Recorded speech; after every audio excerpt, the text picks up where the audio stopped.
আইশ, Y লাগবে শিরের সাথে আইশ। দুই জের আছে ওয়াকফ করলে দুই জেরকে বাদ দিয়ে জজম ধরে পড়তে হয়। দুই জের আছে ওয়াকফ করলে দুই জেরকে বাদ দিয়ে জজম ধরে পড়তে হয়। হারফে লিনের বামে যদি মনে মনে সজম হয়, হরফে লিনের বামে যদি মনে মনে জজম হয়। হারফে লিনকে এক অথবা দুই আলিফ টানতে হয়। হরফে লিনকে এক অথবা দুই আলিফ টানতে হয়। না লাগবে ওয়াওয়ের সাথে নাও, না লাগবে ওয়াওয়ের সাথে নাও।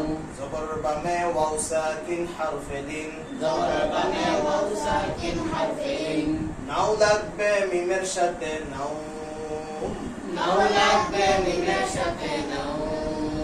হারফে লিনের বামে যদি মনে মনে দুই পেশ আছে ওয়াকফ করলে দুই পেশকে বাদ দিয়ে জজম ধরে পড়তে হয়। দুই পেশ আছে ওয়াকফ করলে দুই পেশকে বাদ দিয়ে জজম ধরে পড়তে হয়। হারফে লিনের বামে যদি মনে মনে সজম হয়, হরফে লিনের বামে যদি মনে মনে জজম হয়। হারফে লিনকে এক অথবা দুই আলিফ টানতে হয়। হরফে লিনকে এক অথবা দুই আলিফ টানতে হয়। স লাগবে ইয়ার সাথে সই, স লাগবে ইয়ার সাথে সই।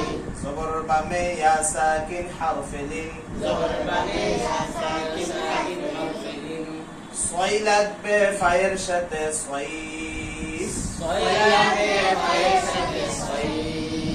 জের আছে ওয়াকফ করলে জেরকে বাদ দিয়ে জজম ধরে পড়তে হয়।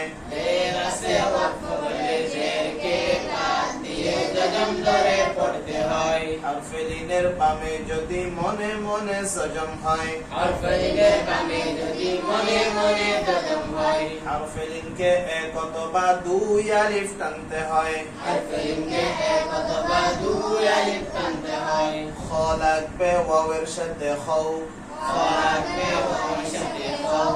জবর বামে ওয়াও সাকিন হারফে লিন, জবর বামে ওয়াও সাকিন হরফে লিন। খৌ লাগবে ফায়ের সাথে খৌফ, খৌ লাগবে ফায়ের সাথে খৌফ। দুই জের আছে ওয়াকফ করলে দুই জেরকে বাদ দিয়ে জজম ধরে পড়তে হয়। দুই জের আছে ওয়াকফ করলে দুই জেরকে বাদ দিয়ে জজম ধরে পড়তে হয়। হারফে লিনের বামে যদি মনে মনে সজম হয়, হরফে লিনের বামে যদি মনে মনে জজম হয়। হারফে লিনকে এক অথবা দুই আলিফ টানতে হয়। হরফে লিনকে এক অথবা দুই আলিফ টানতে হয়। ঠিক আছে, মাশাআল্লাহ। এই যে আমরা হারফিলিন শিখলাম, হারফিলিন মাদ্দেলিন শিখলাম। আমরা কি শিখলাম? 6 নম্বর তাজবিদ মাদ্দেলিন। মাদ্দেলিন শিখার জন্য কয়টা জিনিস দরকার? 3টা। 1 নম্বরে কি জানতে হয়? হারফিলিন জানতে হয়। 1 নম্বরে কি জানতে হয়? হারফিলিন। 2 নম্বরে আরজি সাকিন। 2 নম্বরে আরজি সাকিন। তাহলে হারফিলিনকে শিখতে হলে, মাদ্দেলিনকে শিখতে হলে 2টা জিনিস আগে জানতে হয়। কয়টা জিনিস জানতে হয়? 2টা। একটা হলো আর হারফিলিন, আরেকটা হলো আরজি সাকিন। এই 2টা না জানলে মাদ্দেলিন কখনো সে জানবে না। জানবে? কখনো মাদ্দেলিন জানবে না। তাহলে মাদ্দেলিন জানার পূর্ব শর্ত হলো হারফিলিন শিখতে হবে, হারফিলিন জানতে হবে, মাদ্দে আরজি সাকিন জানতে হবে। কি কি জানতে হবে? হারফে লিন আর আরজি সাকিন। হারফিলিন আর আরজি সাকিন। আচ্ছা বলো তো, হারফিলিন কয়টি? কি কি?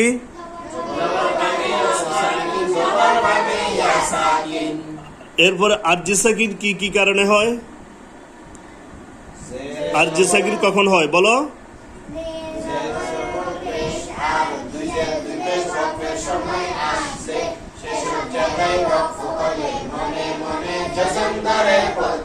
মাশাআল্লাহ। এই তো আমরা জানলাম যে হারফিলিন কি সেটাও জানলাম, আরজি সাকিন কি সেটাও জানলাম। এখন এই দোনোটার সমন্বয়ে হারফিলিনের পরে যদি আরজি সাকিন হয়, তখন হারফিলিনকে 2 আলিফ অথবা 1 আলিফ টানতে হয়। এটাকে বলে মাদ্দে লিন। এটাকে কি বলে? মাদ্দে লিন। হ্যাঁ, ঠিক আছে, মাশাআল্লাহ। তাহলে এইভাবে করে মাদ্দেলিন বর্ণনা করতে হবে, মাদ্দেলিন শিখতে হবে। দেখি এখন তোমাদের মধ্য থেকে আরেকজন গিয়ে একটু পড়াও তো, দেখি কে পারবে ভালো করে।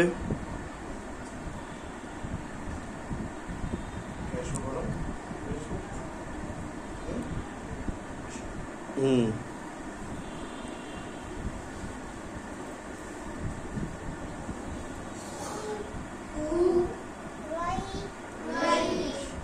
বানান করো, বানান করে বলো।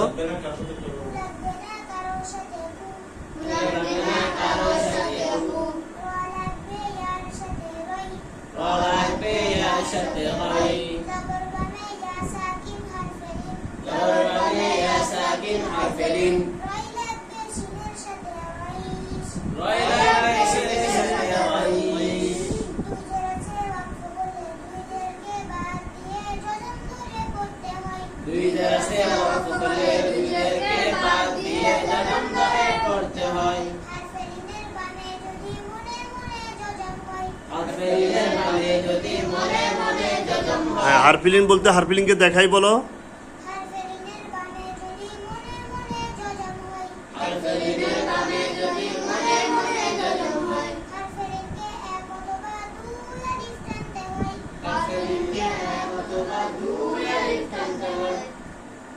ঠিক আছে, মাশাআল্লাহ। এখন আরেক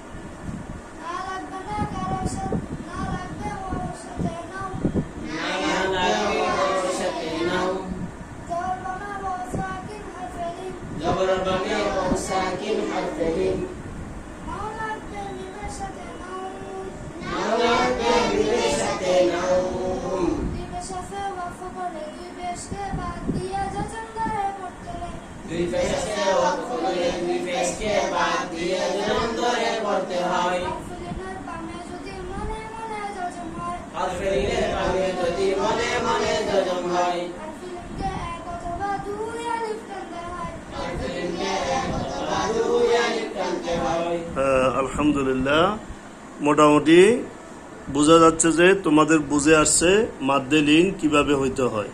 তাহলে আবার একটু বলো তো দেখি, মাদ্দেলিন শিখার জন্য শিখার আগে কয়টা জিনিস জানতে হয়? দুইটা জিনিস। কি কি? হারফিলিন আর হারফিলিন কয়টি? কি কি? আরজি সাকিন কি কি? আরজি সাকিন কখন হয়? জের জবর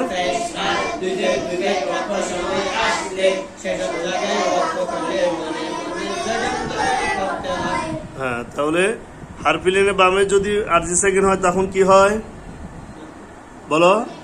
হারফিলিনের বামে যদি